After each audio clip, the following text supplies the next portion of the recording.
Hey, what's up guys, and welcome back to the video. This is the second and final part on how you can build a responsive portfolio site. If you haven't watched the first part, I recommend that you do watch it first, and I'll leave a link in the description below. And before we actually get into this part, I wanted to point out that there were a couple mistakes that I made. As you can see here, I applied the margin right class to my paragraph as opposed to the image. Also, the button, when I hover over it, it doesn't give me the effect of a link, but that's because I didn't add the cursor pointer. I also noticed that I have some extra margin over here, and then after I looked over it, it's because we have to go up to the global classes, and over here I just did 6 rems all around as opposed to only top and bottom, which is what I wanted. Then we do 0, and now we get the desired space. So that fixes that issue. Now to deal with the button, down here to up, cursor, pointer, and then to fix the margin right issue over here. As you see over here, what you want to do is just locate the second portfolio item, and right here what you want to do is just remove the class from the image.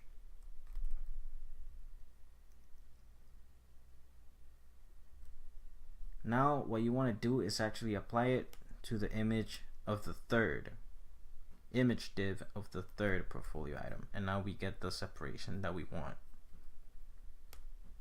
With that all taken care of, we can finally jump into the CSS and work on the media queries to make the website fully responsive. The heck did I just do? Let me just close that up and open up my CSS again.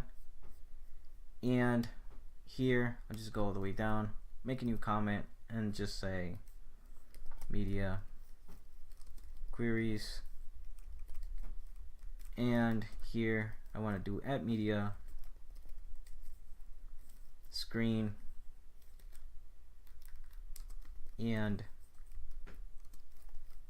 let's do a max width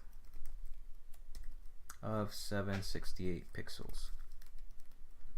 The first thing I'll do is switch over my images for the body. So actually it's just easier if I just go all the way up and just copy and paste it. So just copy and paste that.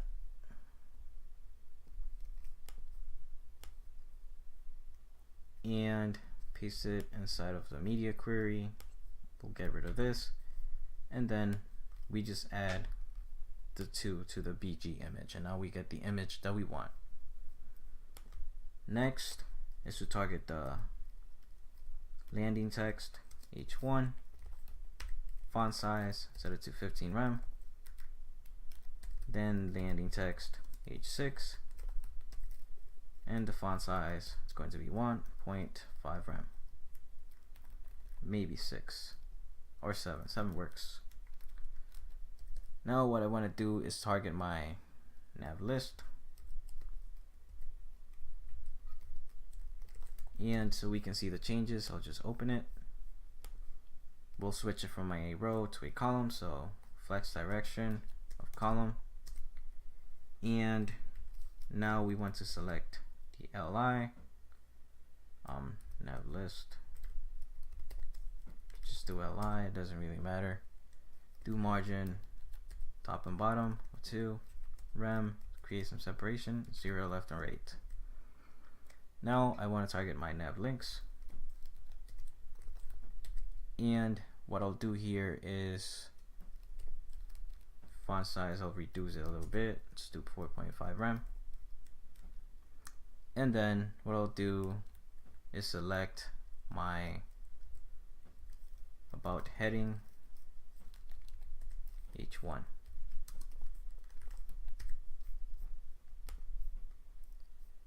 and what I'll do here is just reduce the font size, and I'll make it, let's say something like 8 rem. Now I'll select my section heading H1, which is one we use for the reusable classes, and the font size, let me just scroll down so we can see it over here. Font size 3 rem. And now what I'll do is just select my about details nav list. About details nav list. And I just want to make this into a row as opposed to a column, so flex direction again of row. Well, we don't even have to do row because we can just do initial to the default value, and that works too. Now we can just do the about details li, and that's going to be a margin 0 top and bottom, 2 left and right. Now I want to target my icon container. Width is going to be reduced to 7 rem, height 7 rem as well. The icon container icon font size will be reduced to 4 rem. Now I want to target my timeline UL. Let me scroll down to that so we can see it.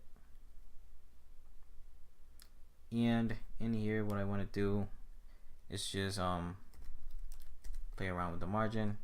Top is 0, right is 0, bottom is 0, and the left is going to be auto, so that it's pushed all the way to the right as much as possible. And for my timeline, date before, what I want to do is a left of, let's do something like 15. We'll see how that looks later on. The font size actually is for the tablet, so I can leave as it is. And now I'll target the after, the timeline, the date after.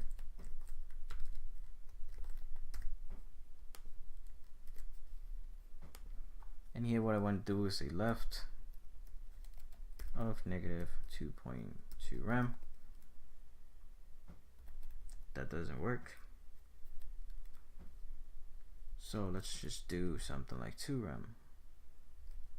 5.5, maybe 6.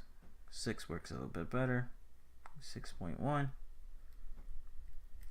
Let's do actually something like 5.9, and that looks pretty good.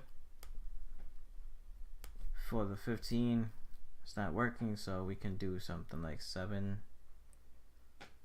Let's do 20, maybe. 20 works well. And now what we have to do is test it out, see how it looks on the tablet. This is actually desktop. Let's switch responsive.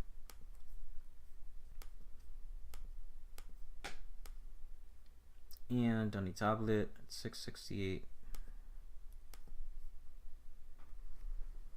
Yeah, I'm pretty satisfied with that. It looks pretty good. Now all we have to do is set the next media query so that it looks better on smaller devices. And for that, I'll just do, again, add media, screen, and max width, let's do 600 pixels. And now what I can do is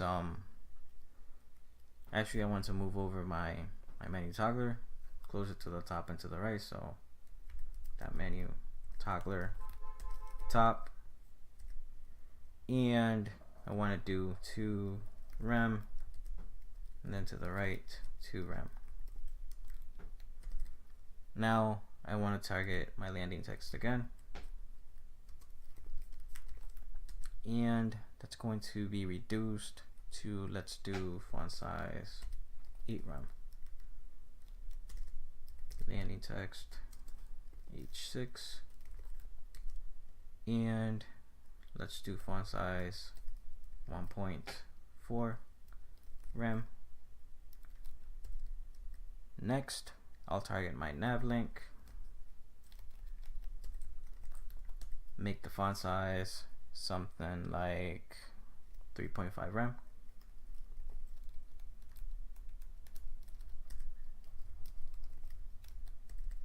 Then I'll target my about container,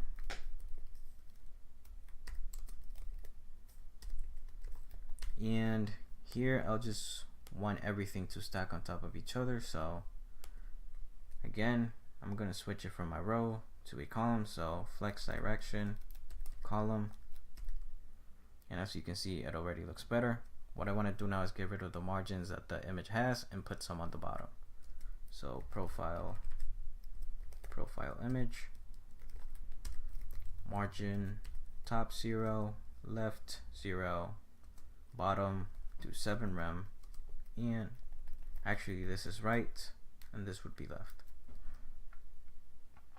Now what I want to do is select my portfolio item and basically just do the same thing so that they stack. So portfolio item, flex direction of column. Now I want to get rid of some of the margins as well on the right, so I'll target my portfolio image,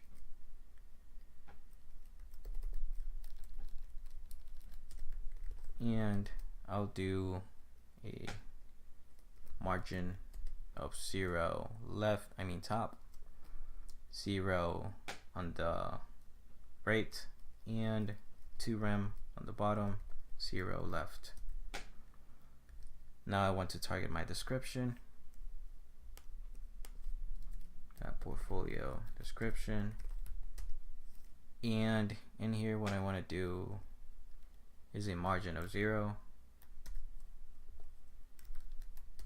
And now I want to play with the order, because as you see, you have an image, then description, image. So I want to switch it so that the image is going to be first, then description, then image, then description, and so on. So the way that you fix that is by giving the profile image something like order 1, and then you give the portfolio description order 2, and as you can see, that fixes the issue. Now that we did the orders, what I want to do is go back to my timeline and reduce some of the font size. So I'll do timeline UL, and what I'll do is the font size to 1.5 rem. Actually, it's not the UL, it's the paragraph, maybe 0.6. And now I'll do timeline again, and then go for the pseudo elements. So timeline.date before, then font size 1.3 rem, maybe 4. That looks better. And I also want to target my form, and it's going to go from 70% to 100%. And also the button, the up button, I want to move it to the right a little bit more, so let's do right 2 rem. Now that's all sorted out. The only thing left to do is to complete the rest of the jQuery, so that, for example, when we click on the link, we get smooth scrolling and so on. So the only thing left to do is for us to go into and I'll just copy and paste this to save some time and just modify it. So here I'll just say top nav link, and here I want to reference the menu toggler, and I want to remove the class open, and I want to do the same thing with the top nav. Usually I'm just going to reload the browser.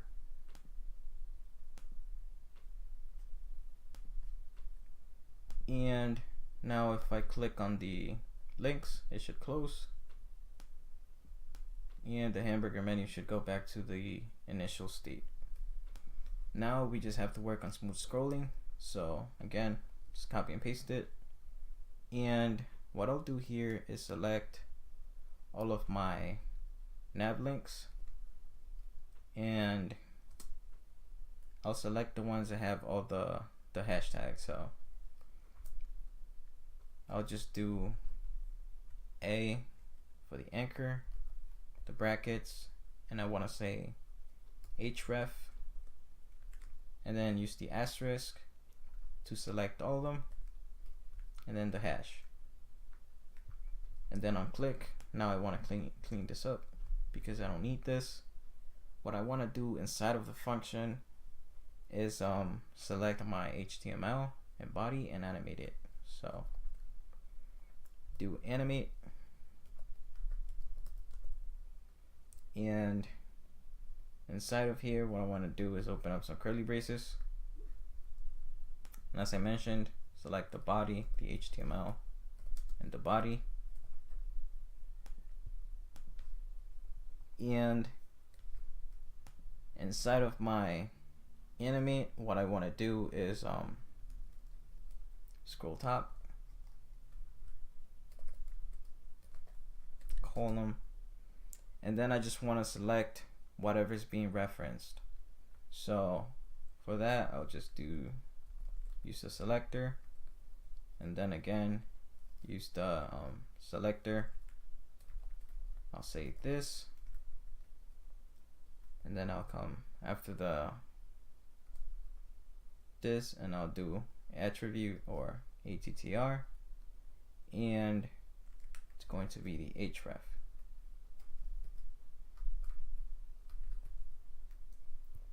Now what I want to do is like offset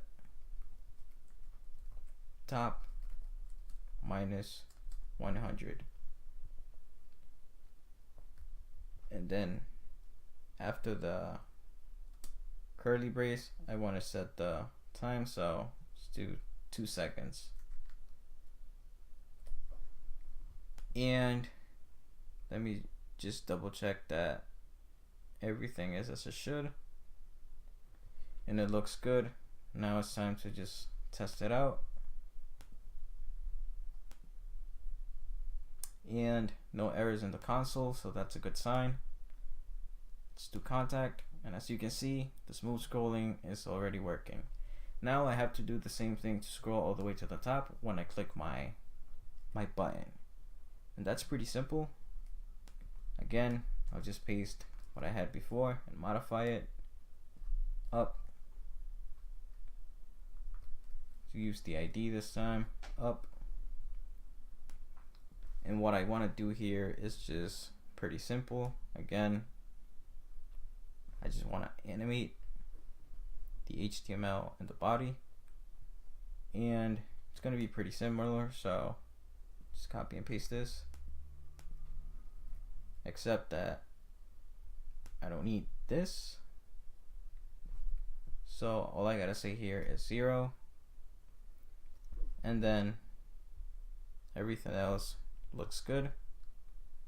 So now if I click my button, as usual, most likely I'll have to reload the browser. Everything is working, as you can see. And now the moment you guys probably been waiting for: how can you add all the animations on scroll so that everything loads? Well, that's where AOS comes into play. Now we have to initialize it. So It's pretty simple. All we have to do is AOS init, and then we just open the the parentheses, and then we just do the curly braces. And here what we want to do is set the easing for the animation to ease, and we also want to set a duration, and we'll set that to 1.8 seconds. For now, that's all we need. Now to actually add it to the elements, what we have to do is go back to the HTML, and we have to pick whatever it is that we want to animate. In this case, what I want to do is animate the image in my about. So what I'll do is find my image, and would be this one right here, and set AOS data,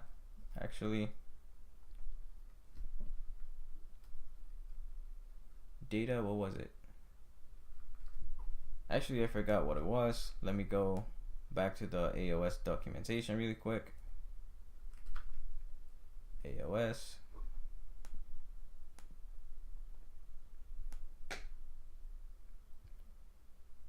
So we do data AOS, and then we do the effect that we want. We could do an offset, delay, and everything else. But here what we'll do is only the data AOS, and then we're going to be saying the same thing for the delay. So we'll do here data AOS, and then we'll just set that to, let's say, actually that's inside of the class. We don't want to do it inside of the class, we want to do it outside. So data AOS, and here we want to do fade right, then data AOS delay. What I'll do here is 300, and let's check that out, make sure that everything is working. Now as I scroll down, of course, most likely just have to reload my browser. There it is. So we have to do the same thing now for my about. So I'll just copy and paste this, and I'll put it on the main div for this portion, which is the about details. So I'll put it in here, and for the delay I'll make it 600, so double, and I'll say fade from the left. Again, let me just reload that, and everything is working as it should be. As you can see, now we have to move down to the services, and we gotta animate the icons. So what we'll do here is we're going to select each individual skill, and we'll do the same thing. This time around I'll say fade in 300, and then for the next skill I'll say 600 fade in, and for the third skill I'll say 900. So keep in mind that I'm increasing it by 300 each time, and again fade in. See how that looks? Looks pretty good. Now we move down to the portfolio, and again we're going to fade right and fade from the left. So here what we want to do is select the portfolio image div, come out here and just copy and paste that, fade right, looks right, 300 again, and then we want to do the same thing for the description, except that it's going to be from the left. Let's make it 600. We want to do the same again for the next portfolio item, and it's going to be here for the portfolio description. It's going to be from the right. Just keep it, let's do 900. And then again, we want to do it for the image as well, and it's going to be from the left. And let's make that 1200. And for the final one, we want to do it over here again, and we want to do it on the portfolio image.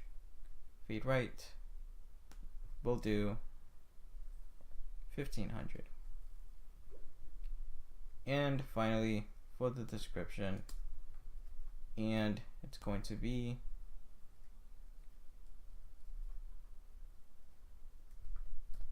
1800, and it's going to be from the left. Let's see how that looks.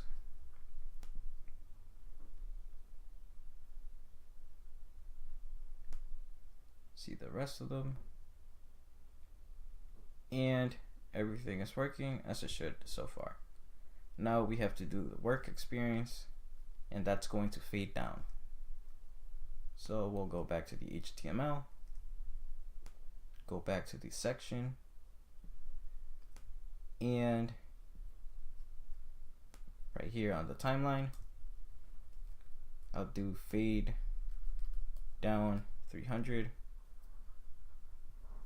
And then I want to do the same thing for my form, so we'll go down to the form,